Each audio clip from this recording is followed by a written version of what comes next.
Video part 3 कक्षा 12 विषय इतिहास अध्याय 14 राजनीति स्मृति अनुभव। विद्यार्थियों, आज मैं आपसे विभाजन के समय हुई हिंसा, रक्तपात और कानून व्यवस्था का नाश इस विषय में बात करने जा रही हूँ। जैसा कि मैंने पहले वीडियो में हम लोगों ने बात की थी, कैबिनेट मिशन योजना से अपना समर्थन वापस लेने के बाद मुस्लिम लीग ने पाकिस्तान के लिए 16 अगस्त 1946 को प्रत्यक्ष कार्रवाई दिवस मनाने का ऐलान किया।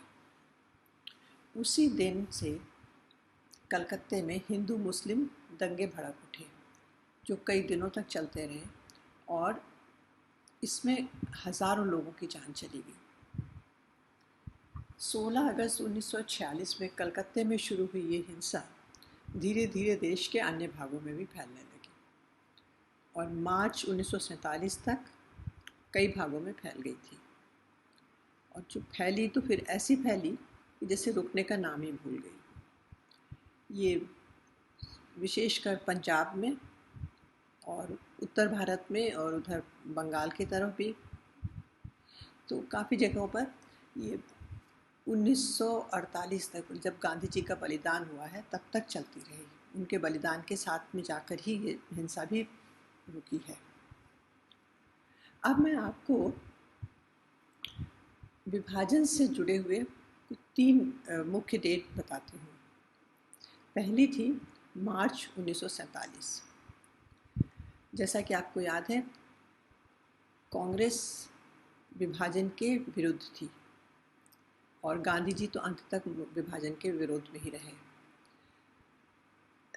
लेकिन मुस्लिम लीग अड़ी हुई थी इसी बात पर। और मार्च 1947 में कांग्रेस हाईकमान ने पंजाब को, बंगाल को नहीं, अभी पहले उन्होंने केवल पंजाब को किया, तो मार्च 1947 में कांग्रेस हाईकमान ने पंजाब को हिंदू सिख बहुल और मुस्लिम बहुल क्षेत्रों में बांटने की मंजूरी दे दी। दूसरी डेट है जून 3, 1947। इस दिन माउंटबेटन प्लान बना। माउंटबेटन प्लान क्या था? माउंटबेटन प्लान में कांग्रेस, मुस्लिम लीग और सिख प्रतिनिधियों ने पंजाब और साथ साथ बंगाल को भी धर्म के आधार पर बांटने के लिए अपनी औपचारिक स्वीकृति दे दी। इसके बाद तीसरी डेट है 18 जुलाई 1947। इस दिन ब्रिटेन के राजा ने वहाँ की पार्लियामेंट के इंडियन इंडिपेंडेंस एक्ट को स्वीकृति दे दी। सो ये एक औपचारिक हो गया कि भारत को स्वतंत्रता मिलेगी और भारत का विभाजन होगा। और इसके लिए तारीख भी तय कर ली गई कि 14 तारीख को रात के 12 बजे के बाद। अब हम ये देखते हैं कि हिंसा फैलने के कारण क्या थे, क्यों इतनी हिंसा हुई। एक बात तो ये है कि क्योंकि जब पता चल गया कि स्वतंत्रता मिलने वाली है और विभाजन होने वाला है,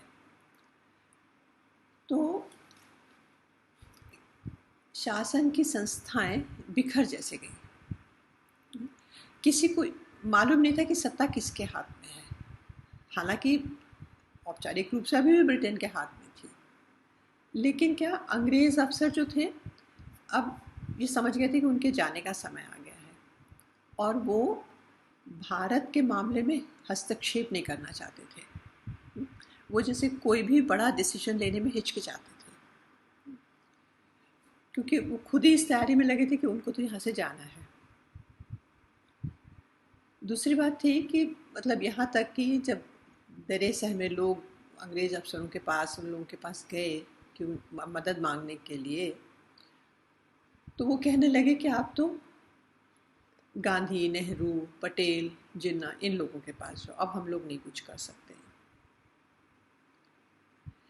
तीसरा एक कारण ये था कि सभी राजनीतिक दल, इसमें एक जो एक्सेप्शन थे वो थे गांधी जी। गांधी जी को छोड़ के सारे राजनीतिक दल स्वतंत्रता से संबंधित वार्ताओं में व्यस्त हो गए थे। क्योंकि स्वतंत्रता मिलने वाली थी और उसके लिए बहुत सारी बातें हो रही थी सब ब्रिटिश सरकार के साथ में, और उसमें सब लगे हुए थे। गांधी जी केवल एक ऐसे व्यक्ति थे जो महान नेता भी थे, पर वो इस हिंसा को रोकने के लिए जगह जगह जा रहे थे। एक जो और कारण है इस हिंसा क्यों रोक नहीं पाई, शुरू हुई लेकिन क्यों लोग रोक नहीं पाई सरकार उस समय की, प्रशासनिक अधिकारी जो थे, जो अंग्रेज थे वो तो मैंने बताया पहले ही, वो जाने की, और जो देश के भी थे सब अपने अपनी रक्षा में ही, अपने जान माल की रक्षा में ही लगे हुए थे और सब डरे हुए थे। सो कोई भी कड़े कदम नहीं उठा पा रहा था उस समय। और इन सब के अलावा एक और जो बड़ा कारण था वो था भारतीय पुलिस और सिपाही। इस समय आने पर धीरे धीरे वो सब अपने अपने धर्म के अनुसार आचरण करने लग गए। जैसे सांप्रदायिक तनाव बढ़ रहा था तो उसको रोकने के बजाय उनका अपने धर्म के प्रति, अपने धर्म और अपने धर्मावलंबियों के प्रति झुकाव बढ़ने लग गया। तो बाकी लोगों को, किसी को भी अब इन लोगों पर, उनकी पेशेवर प्रतिबद्धता पर विश्वास नहीं था, उनके प्रोफेशनलिज्म पर विश्वास नहीं था। और कहते हैं कि बहुत सारे स्थानों पर पुलिस ने न केवल कि अपने लोगों की मदद की, बल्कि उन्होंने दूसरे समुदाय के लोगों पर हमला भी किया। इस कारण से ये हिंसा जो थी इतने भयानक और इतने लंबे समय तक चलती रही। इस पूरे उसमें कहते हैं महात्मा गांधी एक अकेली फौज। तो इस भयानक और दुर्भाग्यपूर्ण उथल पुथल और हिंसा के समय में एक व्यक्ति का नाम आता है, वो है महात्मा गांधी। गांधी जी ने जहाँ जहाँ हिंसा हो रही थी वो एक अकेली फौज की तरह है, जैसे कहते हैं ना वन मैन आर्मी, तो ही एक अकेली फौज की तरह से जाकर वहाँ पर स्थिति को संभालने का और सुधारने का प्रयत्न किया। वो क्यों कर रहे थे ऐसा? क्योंकि उनको विश्वास था कि लोगों का हृदय परिवर्तन किया जा सकता है। 77 वर्ष की आयु में यह हिंसा को रोकने के लिए वो निकल पड़े। उन्होंने कोई भेदभाव नहीं किया। जहाँ भी किसी समुदाय के साथ हिंसा हो रही थी, जिसका उन्हें समाचार मिला, वे वहाँ गए। वहाँ के अल्पसंख्यक समुदाय को उन्होंने दिलासा दिया और दोनों समुदायों के बीच में भरोसा और विश्वास बढ़ाने का प्रयत्न किया। अक्टूबर 1946 में जब पूर्वी बंगाल में मुसलमान अल्पसंख्यक हिंदुओं को निशाना बना रहे थे, गांधी जी वहाँ गए। वे पैदल गांव-गांव गए और वहाँ के मुसलमानों को समझाया कि उन्हें हिंदुओं की रक्षा करनी चाहिए। इस प्रकार वह बंगाल में नोआखाली और बिहार के भी गांव-गांव में जाकर लोगों का हृदय परिवर्तन कर शांति स्थापना की कोशिश करते रहे। 1947 में जब दिल्ली में मुसलमानों के विरुद्ध दंगे होने लगे, वे दिल्ली आ गए और यहाँ के अल्पसंख्यकों की रक्षा करने की बात करने लगे। दिल्ली दंगों से बचने के लिए बहुत से शरणार्थी पुराने किले में चले गए थे, वहाँ पे उन्होंने शरण ली थी।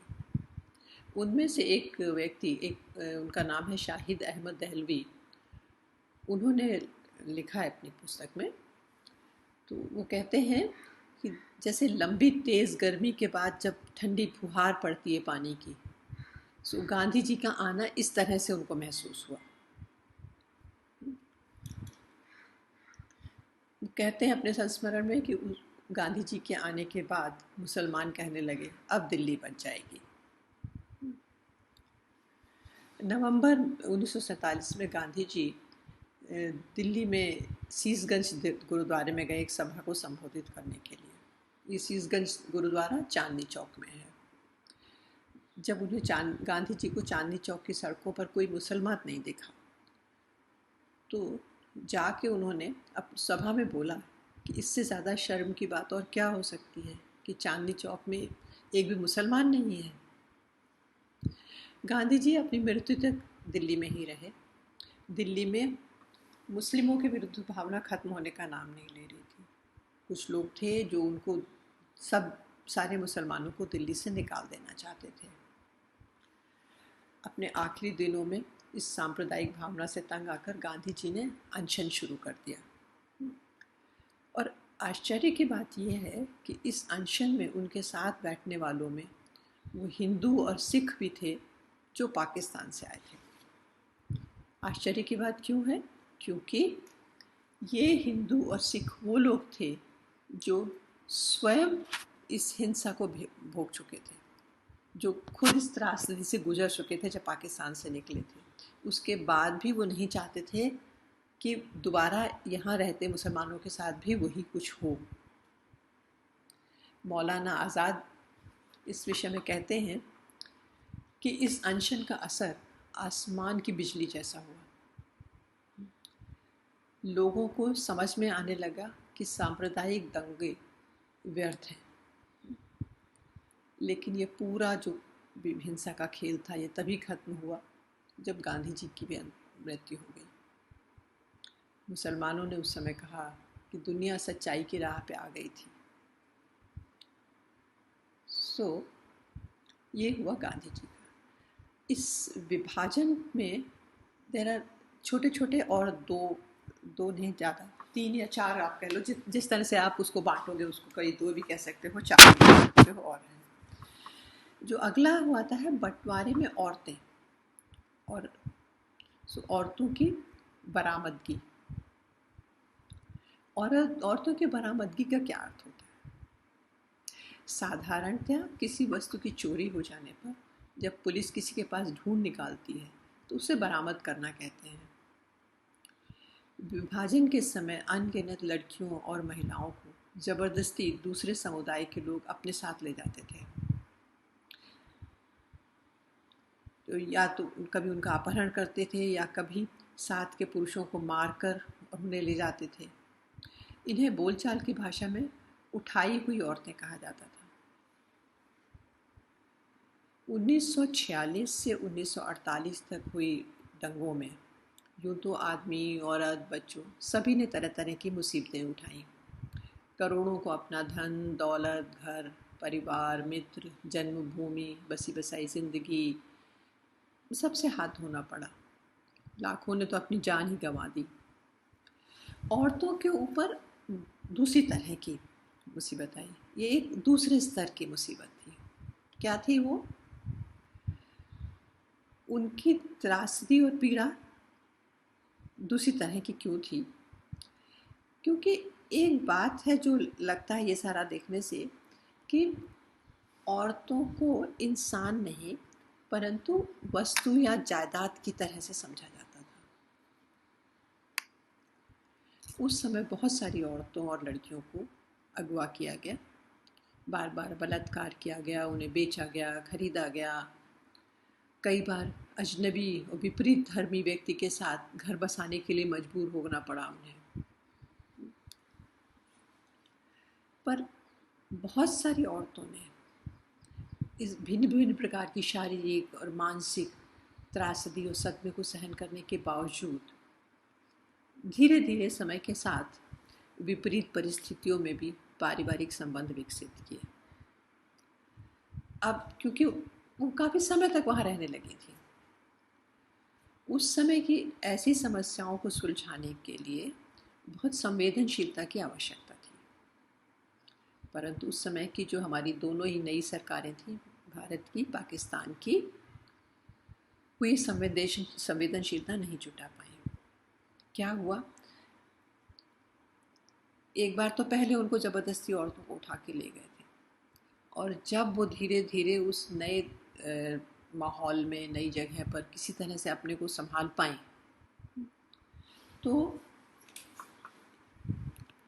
उनको फिर से बिना उनसे पूछे हुए, किसी ने ये कोशिश नहीं की कि वो क्या चाहती हैं, है ना इसकी कोई ज़रूरत समझी गई, ना किसी ने उन लोगों से पूछा कि उनकी क्या इच्छा है। उनको फिर से एक बार वहाँ से अलग करके वापस अपने पुराने देश लाया गया। एक अनुमान के अनुसार इस प्रकार की 30,000 औरतों को बरामद किया गया, जिनको वहाँ से जो पहले उठा के ले गए थे उन्हें फिर से पता करके लाना, उसको बरामद करना कहते हैं। तो इस तरह से 30,000 औरतों को बरामद किया गया। इसमें से 22,000 मुस्लिम औरतों को भारत से और 8,000 हिंदू औरतों को पाकिस्तान से निकाला गया और वापस पहले वाले देश में लाया गया। और ये सिलसिला करीब 1954 तक चलता रहा। ख्याल ये आता है कि क्यों औरतों को ऐसा कर रहे थे। जैसा कि मैंने अभी कहा, और मतलब औरतों को ही क्यों इस तरह से उठा के ले जाते थे। पहले औरतों का अपहरण, फिर उनकी बरामदगी। ये दोनों बातें सदियों से चले आ रहे उस विचारधारा और सोच की उपज हैं जिसमें पुरुष का पुरुषत्व, जिसको जैसे मर्दानगी कहते हैं, तो पुरुष का पुरुषत्व इस बात पर आधारित था कि उसकी औरतों और ज़मीन पर उसकी मिल्कियत है हमेशा, यानी कि वो अपनी जायदाद और औरतों की रक्षा कर सकता है, उसे दूसरों के कब्जे से बचा सकता है। ये दो पुरानी कहावतें इस विचारधारा को और भी स्पष्ट करती हैं। एक पुरानी कहावत है, जड़ जोरू जमीन जोर की, नहीं तो किसी और की। और एक और है, झगड़े की जड़ तीन, जड़ जोरू जमीन। दोनों के पहले वाले शब्द एक ही हैं। तो जर का मतलब होता है सोना या वेल्थ, धन, स्वर्ण धन। जोरू तो आपको पता ही है, पत्नी या औरत। और ज़मीन आप बिल्कुल ही सभी को पता है। तो इसका अर्थ यही है कि धन संपत्ति और औरत उसी के पास रहती है जिसके पास शक्ति होती है, नहीं तो वो किसी और की हो जाएगी। और दूसरे में कहते हैं संसार के सारे युद्ध लड़ाइयाँ इन्हीं तीन कारणों से होती आ रही हैं। इन कहावतों में सच है या नहीं वो तो अलग बात है, किंतु मुख्य सार ये है कि औरत को स्वर्ण और ज़मीन की तरह एक वस्तु जैसा समझा गया है। इस विषय में एक और बात ध्यान देने की है कि ये खाली व्यक्ति की इज्जत के समान नहीं है।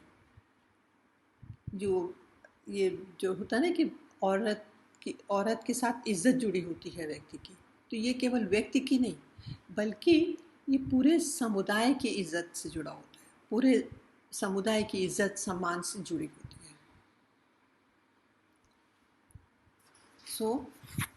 अपने को शक्तिशाली साबित करने के लिए एवं दूसरे को नीचा दिखाने के लिए एक दूसरे की औरतों को ले जाओ, ये कॉन्सेप्ट करते थे लोग। और विभाजन के समय भी यही सोच जिम्मेदार थी। अतः दोनों ही समुदाय के लोग एक दूसरे की हजारों औरतों को ज़बरदस्ती ले गए। अच्छा, ये इस अवधारणा का एक और पहलू भी था, और जो कि अपने आप में बड़ा भयावह था। क्या? कई बार जब पुरुषों ने दूसरे व्यक्तियों और समुदाय से अपनी औरतें माने बहन, बेटी, पत्नी, अपनी औरतों के लिए खतरा महसूस किया, जब उन्हें लगा कि वे उनकी रक्षा करने में असमर्थ हैं, तो उन्होंने स्वयं ही अपनी औरतों को मार दिया या उनको प्रेरित किया कि वो आत्महत्या कर लें।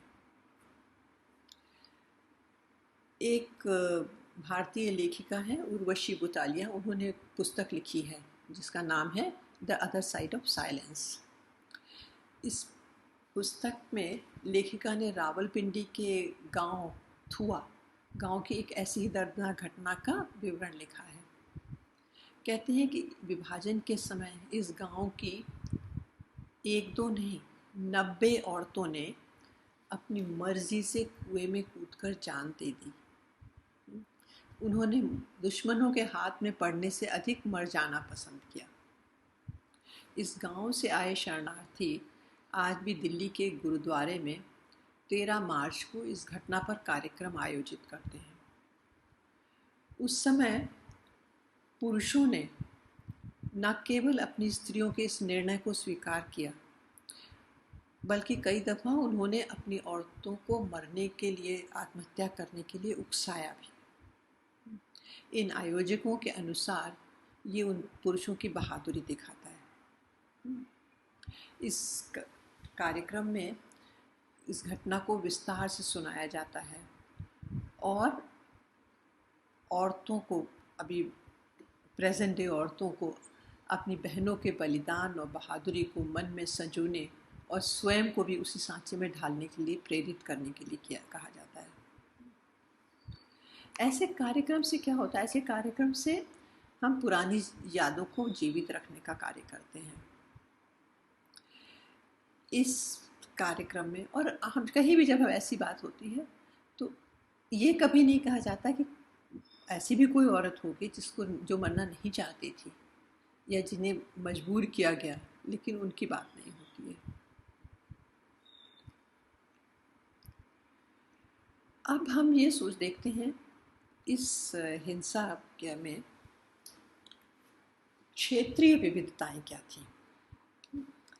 यानी जो अभी तक मैंने बात की ये सारी ज़्यादातर पंजाब के बारे में है, दिल्ली और पंजाब का एरिया।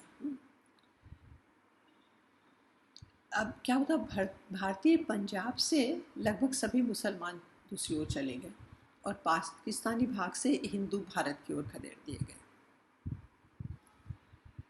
दूसरी तरफ जो भारत का विभाजन का दूसरा हिस्सा था पूर्व की तरफ, भारत के पूर्व की तरफ का, पूर्व में बंगाल में 1946 में तो भयंकर दंगे हो चुके थे, परंतु उसके बाद धर्म के आधार पर जो लोगों का बंटवारा हुआ वो उतना स्पष्ट नहीं था। 1947 के बाद भी बहुत से हिंदू पाकिस्तान में ही रुके रहे और बहुत से मुसलमान भारत में रुके रहे। कुछ इतिहासकार इसका अर्थ ये लगाते हैं कि बंगाल के विभाजन का दर्द पंजाब के विभाजन के समान तीव्र नहीं था, परंतु उसकी 30 वर्षों तक महसूस होती रही। लाइक पंजाब में एकदम से जैसे कट गया और सब चले गए इधर उधर, बंगाल में ऐसा नहीं हुआ, वो धीरे धीरे चलता रहा और उसका दर्द भी धीरे धीरे लोगों को होता रहा। तो लोग काफ़ी वर्षों तक, कहते हैं 60 के शुरुआती वर्षों तक ना, अंतर्राष्ट्रीय सीमा भी ढीली ढाली थी, उसमें लोगों इधर से भारत और पाकिस्तान से इधर से उधर आते जाते रहे। 1971 में तो युद्ध के पश्चात जो भारत पाकिस्तान युद्ध हुआ उसके बाद पूर्वी हिस्सा जिन्ना की द्विराष्ट्रीय थियरी को नकारते हुए पाकिस्तान से अलग हो गया और बांग्लादेश के नाम से एक नया देश बन गया। इसके अतिरिक्त उत्तर प्रदेश, बिहार, मध्य प्रदेश और हैदराबाद के बहुत सारे परिवार 50 और 60 के दशकों में पाकिस्तान जाकर बसते रहे, लेकिन बहुत सारों ने भारत में ही बने रहने का फैसला किया। जो उर्दू भाषी लोग और मुसलमान लोग जो भारत से पाकिस्तान गए इस बीच में, इनको मुहाजिर कहते थे और ये लोग ज़्यादातर कराची और सिंध के इलाके में बस गए। अब हम ये देखते हैं कि विभाजन के समय में आपने सुना कितनी हिंसा हुई, औरतों के साथ कितना बुरा व्यवहार हुआ, लेकिन इस सब के बीच में जैसे कहीं पर कुछ मदद, मानवता, सद्भावना ये भी था। विभाजन काल के हिंसक दंगों के विषय में पढ़ने सुनने में अत्यंत दुख होता है, कुछ को डिप्रेशन भी हो जाता है। हम समझ नहीं पाते कि इंसान इतना बर्बर हिंसक कैसे बन सकता है, कैसे एक इंसान दूसरे इंसान के साथ इतना वहशियाना बर्ताव कर सकता है, और जो कि उस समय सब कुछ हुआ। लेकिन उस समय की निर्दयता, हिंसा, संकीर्णता और दुख के जो घने काले बादल थे, इनके बीच में हमें कहीं कहीं मानवता की, सद्भावना की सुनहरी रेखा भी दिखाई देती है। एक रेखा बहुत क्षीण थी, लेकिन ये रेखा जो है हमारे जो मानवता में हमारा विश्वास है उसको बनाए रखने में मदद करती है। हमको लगता है सारे बुरे नहीं होते हैं, हमेशा लोग अच्छे भी होते हैं। आपकी पुस्तक में एक उदाहरण दिया है उन्होंने, डॉक्टर सुखदेव सिंह का। डॉक्टर सुखदेव सिंह जो हिमाचल में धर्मपुर में थे, और उन्होंने बिना किसी भेदभाव के हिंदू, मुसलमान और सिख को सबको भोजन, आश्रय और सुरक्षा प्रदान की अपने अस्पताल में। उन्होंने अपने संस्मरण में लिखा है, संस्मरण या जो उनकी किताब थी उसका नाम है लव इज़, मैं थोड़ा सा नाम भूल रही हूँ, I think love is stronger than hate, ऐसा कुछ उसका नाम है। तो उसमें उन्होंने अपना अनुभव लिखा कि विभाजन और स्वतंत्रता होने के करीब 2 साल के बाद वो लंदन जा रहे थे और उन्हें कराची में अपनी उड़ान बदलनी थी। तो वहाँ पर हवाई अड्डे पर उनसे मिलने के लिए वे लोग आए जिनकी उन्होंने धर्मपुर में बहुत मदद की थी, और उनका व्यवहार इतना अच्छा था, बिल्कुल दिल को छू लेने वाला था, जिस तरह से वो उनके साथ साथ रहे, समय बिताया। तो ये तो हुआ विभाजन के समय की हिंसा, कैसे उस समय कानून व्यवस्था का विनाश हो गया था, हिंसा हुई, कैसे औरतों के संग व्यवहार हुआ, और कैसे उनकी बरामदगी हुई, और कितनी संवेदनशीलता की कमी दिखाई हमारी दोनों सरकारों ने। उनको एक जगह पहले एक बार ले गए थे लोग, दोबारा सरकारों ने ही उनको वापस अपने अपने देश बुला लिया। और एक ये चीज़ कि इस सब हिंसा के बीच कहीं पर मानवता का भी हमें दिखाई पड़ता है। इस बार मानवता, सद्भावना, जो आपकी पुस्तक की शुरू, इस अध्याय के शुरू में भी जो कुछ अनुभव लिखे हुए हैं कि जो कोई मुसलमान है उसको हिंदुओं ने मदद की थी, या हिंदू है उसको मुसलमान ने मदद की थी। तो ये सारा कुछ केवल बुरा ही नहीं था, उसमें कहीं कहीं पे हमको चमक दिखाई देती है, जो कुछ मानवता की भी। Thank you.